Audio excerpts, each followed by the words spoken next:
Bien, ben, bonjour à tous. Vous avez un projet de vous lancer en franchise dans le secteur de l'immobilier. Vous êtes au bon endroit. Bienvenue dans, ce webinaire, spécial immobilier. On va voir, l'ordre du jour, mais avant, je fais un petit tour de table. Donc moi, c'est Franck Léogier, je suis, directeur marketing de toute la franchise. Je suis accompagné aujourd'hui, d'Élodie, responsable éditoriale de toute la franchise et Bonjour. d'Alexandre, qui est Customer Success Manager. Exactement, bonjour à tous. Alors, toute la franchise, qu'est-ce que toute la franchise? Juste en 30 secondes, toute la franchise, c'est d'abord un site d'information où vous retrouvez l'ensemble, de l'actualité et des informations autour du monde de la franchise. Donc c'est vraiment the place to be pour avoir toutes les informations, sur cet univers. On fait également des formations gratuites pour les, candidats à la franchise, donc les personnes qui souhaitent se lancer comme vous. Ça s'appelle Mon parcours franchise. Vous êtes dessus puisque vous avez dû vous inscrire pour assister à ce webinaire, donc profitez-en pour vous balader et découvrir les programmes de formation, qu'on, vous propose. Et puis, on est également spécialiste de la mise en relation. Donc une fois que vous avez choisi quel secteur, quelle franchise vous intéresse, on vous met en relation directement avec les enseignes pour vous donner plus d'informations et puis pour qu'elles puissent, vous apporter, davantage d'éléments. Voilà, en gros, qui nous sommes et voici tout de suite l'agenda du webinaire de ce jour. Aujourd'hui, on va vous parler des avantages, à devenir franchisé. Pourquoi se lancer en franchise versus, par exemple, en solo? Les étapes clés pour vous lancer. On va zoomer, puisque c'est le thème d'aujourd'hui, sur le secteur de l'immobilier avec, des chiffres clés, les profils des candidats que nous, en tout cas chez toute la franchise, on voit, pour, ce secteur de l'immobilier et puis, Alexandre vous parlera des différents types de concepts qui existent en fait dans le monde de la franchise autour de l'immobilier et puis, vous donnera quelques conseils pour, soigner votre candidature lorsque vous approchez un franchiseur. Voilà. Alors, je commence avec les avantages de la franchise. Donc petit rappel, quand on est en franchise, il y a 3 piliers clés. 1, c'est la marque. Donc intégrer une franchise, c'est entreprendre avec la puissance d'une enseigne établie. Le franchiseur met à disposition sa marque, son identité visuelle, ses codes de communication et c'est cette notoriété justement qui va vous apporter, qui va rassurer les clients et accélérer votre développement.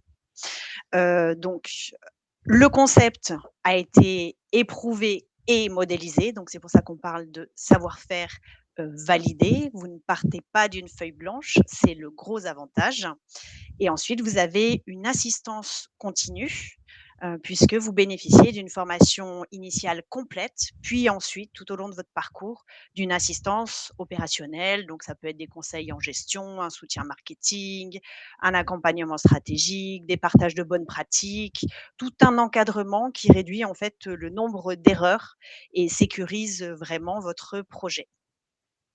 Maintenant, je vais vous parler des premières étapes clés pour, lancer votre franchise.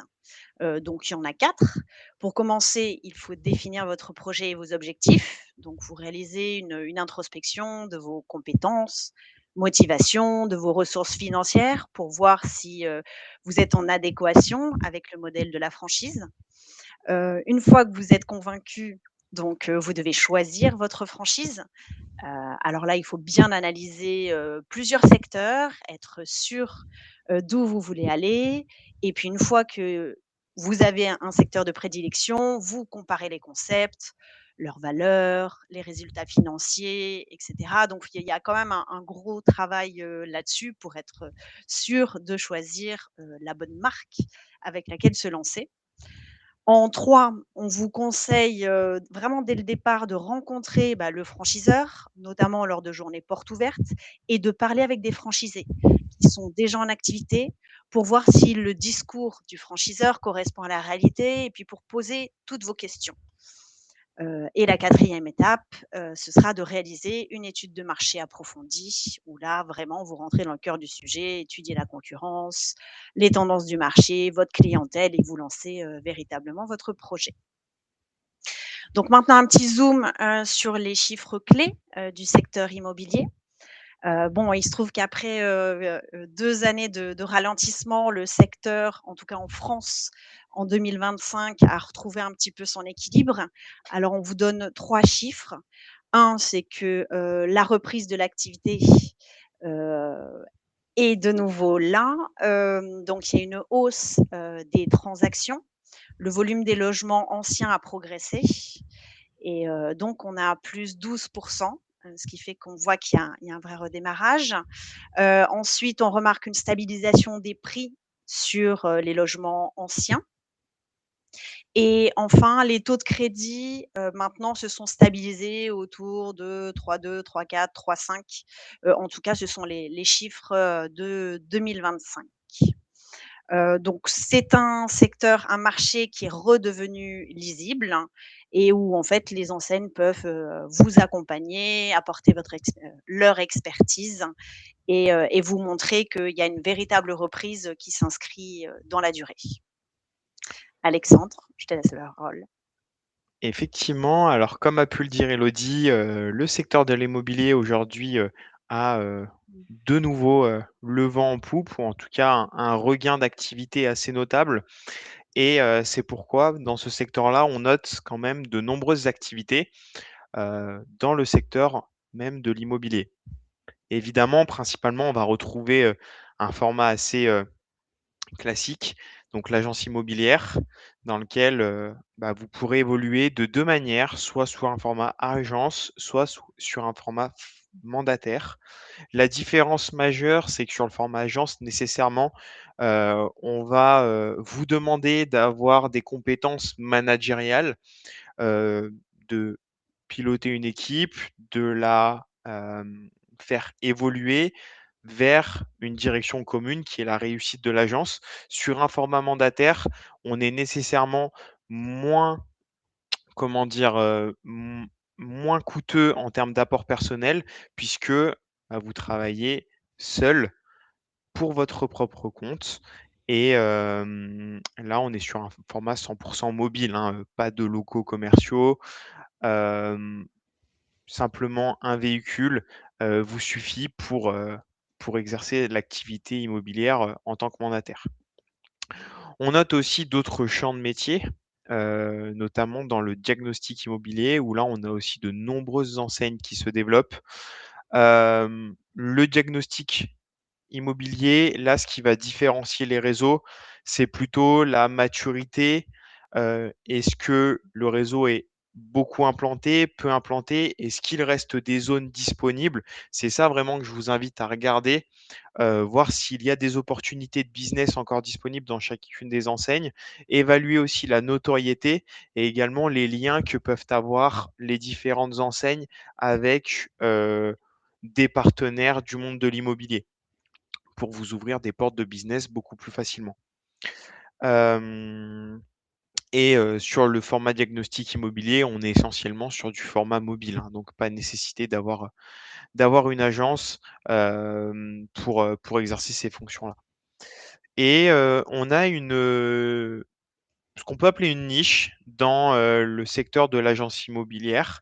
On va voir tout ce qui va requérir l'immobilier d'entreprise. Donc là, vous allez, finalement vous, adresser uniquement aux bailleurs, commerciaux qui ont des locaux à disposition et donc là, c'est intéressant puisque, vous allez pouvoir exercer une activité auprès de professionnels, du coup, essentiellement et pas nécessairement de particuliers. Donc c'est un autre aspect du métier qui mérite d'être pris en compte et sur lequel certains réseaux se développent. Encore une fois, on est sur le même format que l'agence immobilière. Vous avez du format agence, du format mandataire. En fonction de ce qui correspond le mieux à vos apports financiers et à votre profil, vous pourrez trouver, une assez large, panoplie d'offres. Mais l'immobilier, ça comprend aussi d'autres métiers auxquels on pense potentiellement un peu moins, qui sont aussi rattachés à d'autres secteurs, notamment, le courtage en financement, la conciergerie ou encore la promotion immobilière. Sur ces 3 champs de métiers, nous, on va avoir plusieurs enseignes qui, sont présents, sur notre site et qui exercent, ce type-là d'activité. Je vous invite à vous renseigner parce que, bah, là encore, vous avez, la possibilité de bénéficier, de l'accompagnement d'un franchiseur et de tous les partenariats déjà mis en place par cette même enseigne pour, vous faciliter la vie et aller chercher du business plus facilement.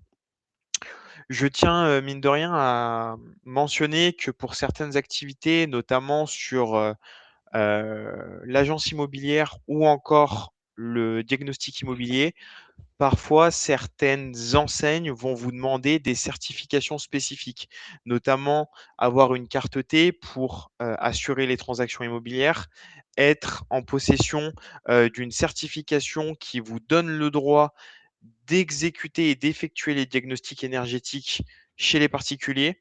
Donc renseignez-vous auprès des enseignes pour voir si elles-mêmes sont en capacité de vous mettre en relation avec des organismes de formation ou de vous faire elles-mêmes passer la certification. Voilà pour ce que je peux vous dire au niveau des différents concepts présents et je laisse la parole, à Franck pour vous parler, plus en particulier des profils. Oui, effectivement, parce que du coup, vous voulez vous lancer dans un projet de franchise, vous vous dites: «OK, est-ce que, j'ai le bon profil pour me lancer?» Nous, ce qu'on a voulu, dans ce webinaire, c'était vous partager quelques types de profils que l'on voit, nous, défiler, sur notre site, hein. Je rappelle qu'on fait plus de 70 000 mises en relation par an, donc on en voit passer quelques-uns. On a fait quelques grandes familles et je ne sais pas, si elles vont vous parler. En tout cas, ça va vous permettre de vous positionner et puis c'est important de savoir de quel profil vous êtes pour vous présenter au mieux, par rapport aux franchiseurs qui recherchent également, des types de profils. Alors, le premier profil, ce qu'on voit, c'est, ce qu'on a appelé nous l'entrepreneur novice, c'est-à-dire la plupart de nos candidats. C'est des personnes qui ont peu d'expérience, en gestion d'entreprise, qui recherchent surtout, une structure et un soutien et comme disait Élodie, c'est pas partir d'une feuille blanche.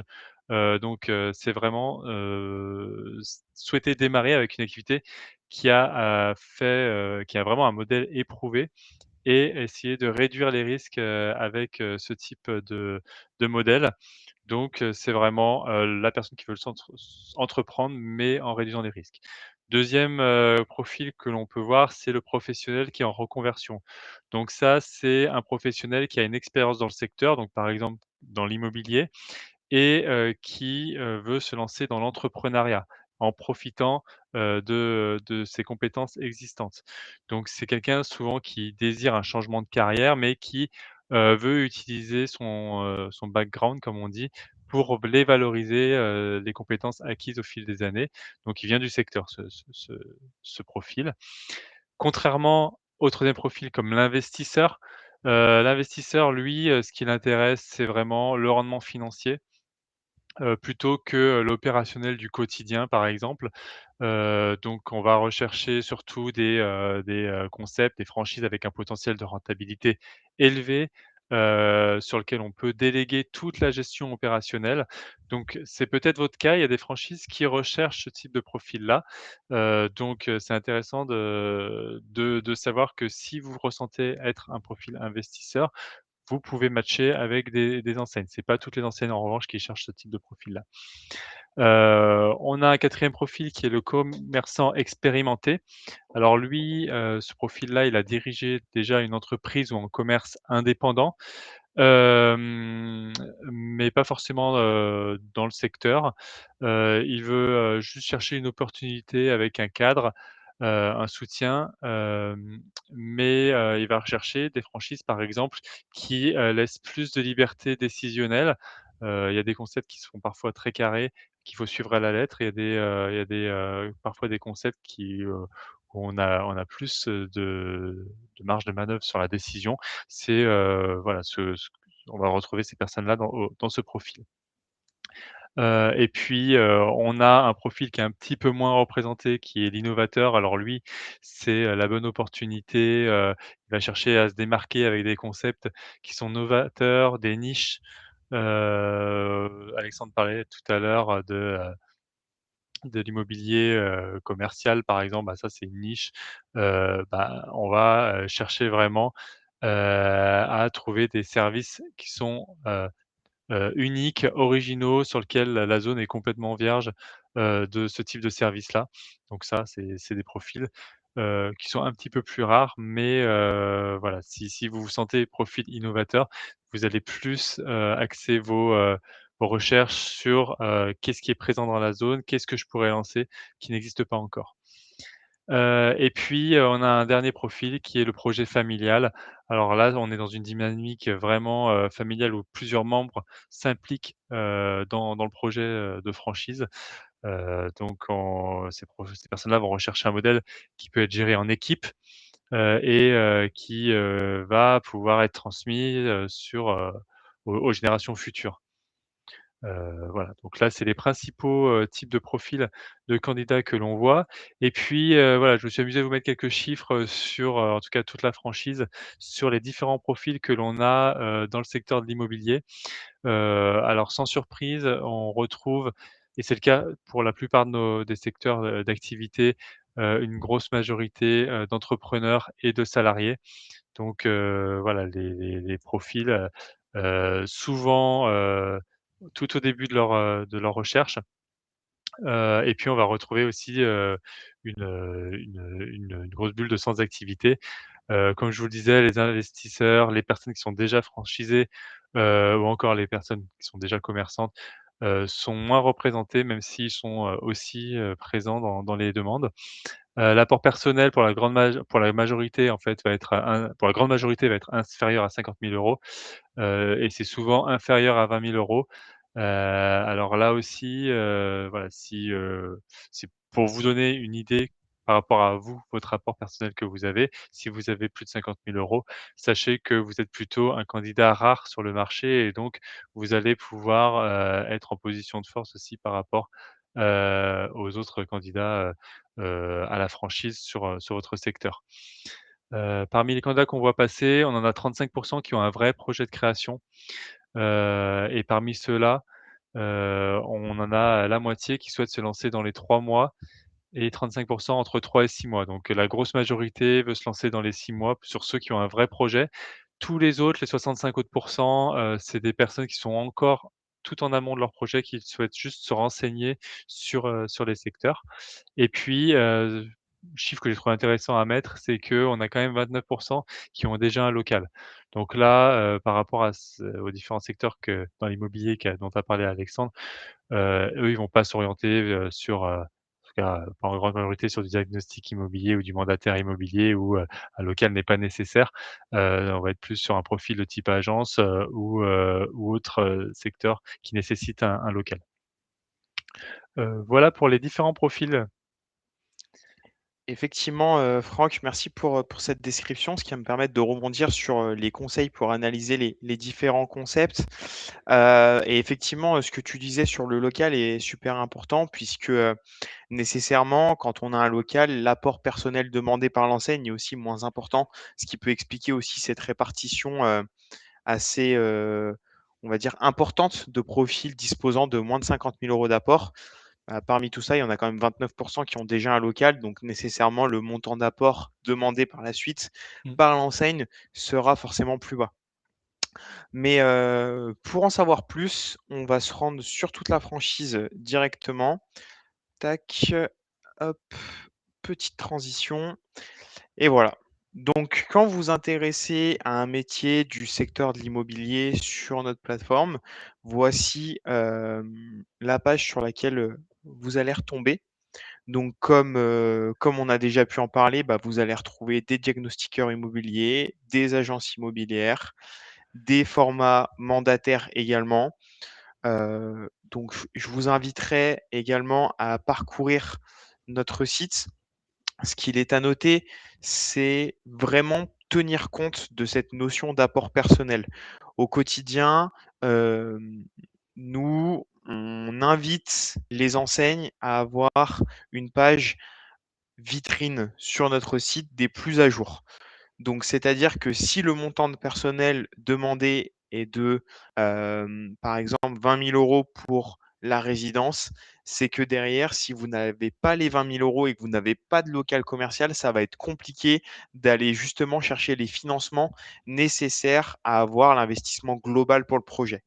Vraiment, je vous demande d'en tenir compte parce que c'est aujourd'hui une information sur laquelle les banques sont très regardantes et auxquelles voilà, il faut être clair de votre côté avant de vous lancer dans de réelles démarches et dans des discussions avancées avec les franchiseurs. Toutefois, ce qu'on peut remarquer, c'est qu'en général, quand on a un moins d'apport personnel demandé par l'enseigne qui est inférieur à 5 000 €, ça veut dire qu'on est sur un format mandataire. En général, les 5 000 € qui vont pouvoir vous être demandés en fonds propres, c'est soit pour payer une partie du droit d'entrée, soit pour avoir une trésorerie de départ, ce qui peut être important dans ce genre de métier-là. Et comme vous pouvez le voir, il y en a un peu pour tous les goûts. On va avoir du 50 000 € d'apport, du 15 000 € d'apport, du 40 000. Donc là, vous pouvez vraiment parcourir l'ensemble des enseignes en ayant déjà une première idée de ce à quoi vous pouvez prétendre en termes de projet. Là, après, vous voyez, on va retrouver de la conciergerie, on va retrouver du diagnostiqueur. Donc, un large choix d'enseignes déjà disponibles sur le secteur. Ce que je vous propose, c'est d'aller faire une candidature. Donc, on va se mettre dans la peau d'un candidat qui s'intéresse au format agence immobilière, par exemple Century 21, voilà, réseau avec une notoriété et un ancrage national, voire même plus, assez important. Donc, vous allez pouvoir consulter la page. Comme vous le constatez, vous avez tout de suite des visuels qui vous permettent de percevoir à quoi pourrait ressembler votre investissement plus tard dans le local. Vous avez les informations dont on a déjà parlé en termes d'apport personnel, d'investissement global, de CA potentiel après 2 ans, également le droit d'entrée et puis le nombre d'implantations. Vous allez également pouvoir retrouver une présentation assez complète du projet avec les différents avantages à rejoindre l'enseigne qui sont listés juste ici. Également toute la partie formation et assistance, l'historique de l'enseigne. Vous pourrez également retrouver des témoignages de franchisés. Ça, je vous invite vraiment à y jeter un œil. Les témoignages terrain, aujourd'hui, c'est très important et c'est ce qui va vous permettre aussi de comprendre ce qu'est la vie d'un franchisé. Et puis après, je vous invite également à consulter la rubrique actualité qui, pour le coup, pour Sanctuary 21 est vraiment à jour avec la dernière actualité datant du 20 avril. Voilà. Donc, sorti de ça, le projet vous intéresse, vous allez pouvoir tout naturellement déposer une candidature. Alors pour le coup, je vais faire une candidature en mon nom avec mon profil. Hop, tac, j'ai déjà rempli mon numéro de téléphone, mon adresse mail.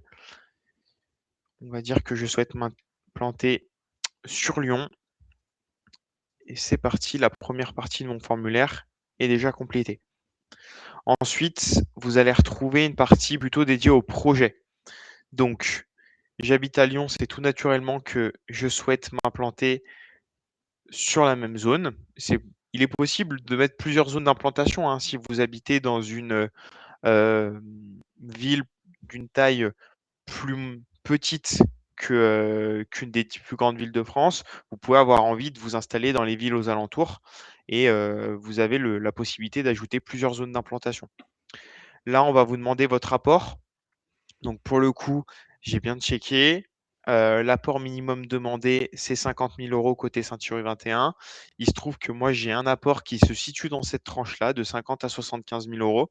Donc pour avoir aussi plus de chances que le franchiseur me rappelle, je vais être transparent sur mes données d'apport personnel et lui communiquer la réalité de ma situation. J'ai un vrai projet de création. Aujourd'hui, je possède pas de local, mais par contre, voilà, je souhaite me lancer, mais je suis plutôt à horizon plus de 6 mois. Donc ça aussi, c'est important d'être transparent sur cette situation-là pour que le franchiseur, dès qu'il vous rappelle ou il est déjà une première idée de votre implication et de votre maturité dans le projet. Et après, vous pouvez également aller plus loin en mettant votre profil LinkedIn, en décrivant en quelques lignes votre parcours. Ça aussi, c'est très intéressant et riche d'informations pour le franchiseur. Je confirme et je souhaite continuer. Et par la suite, je vais bien évidemment avoir des enseignes similaires à celles que j'ai sollicitées qui vont m'être suggérées. Et pour le coup, moi, c'est vrai que j'ai envie d'étudier un projet également avec La Forêt qui a une notoriété importante sur le territoire.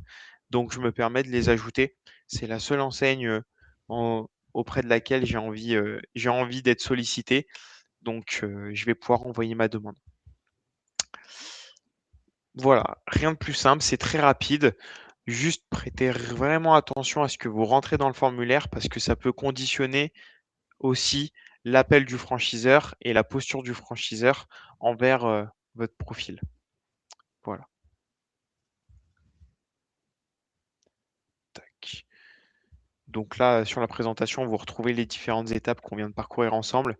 Et voilà, c'est important d'y prêter une attention tout particulière. Alors, je reprends le relais pour vous parler des dernières étapes, pour lancer votre franchise. Donc on va dire que vous avez, postulé, vous avez choisi, la franchise, de vos rêves et donc maintenant, il est temps d'établir, votre business plan, hein, qui est vraiment l'étape, numéro 5. Ce que j'avais pas précisé, c'est qu'on vous met à chaque fois, des numéros de modules qui correspondent aux cours que vous retrouverez sur Mon Parcours Franchise pour avoir plus, d'informations. Et puis donc une fois que votre business plan est prêt, vous savez, de ce qu'il va falloir demander, notamment à la banque. Vous devez obtenir un financement souvent complémentaire à votre, financement propre. Donc, il y a le prêt bancaire, il y a des aides, il y a des solutions alternatives, type, crowdfunding, et autres. Donc à vous de constituer, votre projet et de vraiment bien le détailler. Une chose importante et pour discuter avec, des franchisés, régulièrement, ne pas se tromper sur le statut juridique. Parce que vraiment ça va dépendre, votre choix, va dépendre de votre rémunération, des charges que vous allez payer, de tout un tas de choses. Donc faites-vous, conseiller là-dessus, parce que c'est toujours difficile d'en changer, en cours de route. Et une fois que vous avez fait ça, bon, votre projet est quasiment établi. Alors, il faut trouver, un local, adéquat, savoir est-ce que vous allez en centre-ville, en périphérie, voilà. Encore un choix ultra, stratégique, et où vous retrouverez, plein d'informations sur Mon Parcours Franchise, et sur le site en général. Et une dernière chose, qui n'est pas mentionnée là, mais que je vous précise quand même, vous serez évidemment formé par le franchiseur, donc vous avez tout fait. Une fois que vous signez, bon, vous serez formé, non seulement au métier, mais aussi ils vous aideront à préparer l'ouverture, voilà, de votre point de vente ou de votre activité en général. Exactement. Donc maintenant, vous êtes prêt à passer à l'action après toutes ces informations. Ce que je vous propose de faire, c'est de vous rendre sur toute la franchise, regarder toute l'offre dans le secteur de l'immobilier qui vous est proposée. Renseignez-vous, informez-vous, formez-vous sur Mon Parcours Franchise. Voilà, Élodie vous a très bien décrit les différents modules qui sont à votre disposition pour avoir toutes les informations nécessaires avant de faire vos premières démarches. Et puis, ce que je peux vous conseiller réellement, c'est d'aller à la rencontre des franchiseurs, que ce soit sur les salons, que ce soit lors de journées découvertes. N'hésitez pas à les solliciter et à, prendre contact avec eux, même en physique, pour échanger et finalement, faire le bon choix. C'est ça l'objectif, de toute cette démarche. En tout cas, on vous remercie pour votre attention et bonne découverte des différents concepts présents sur toute la franchise. Merci. Merci, au revoir.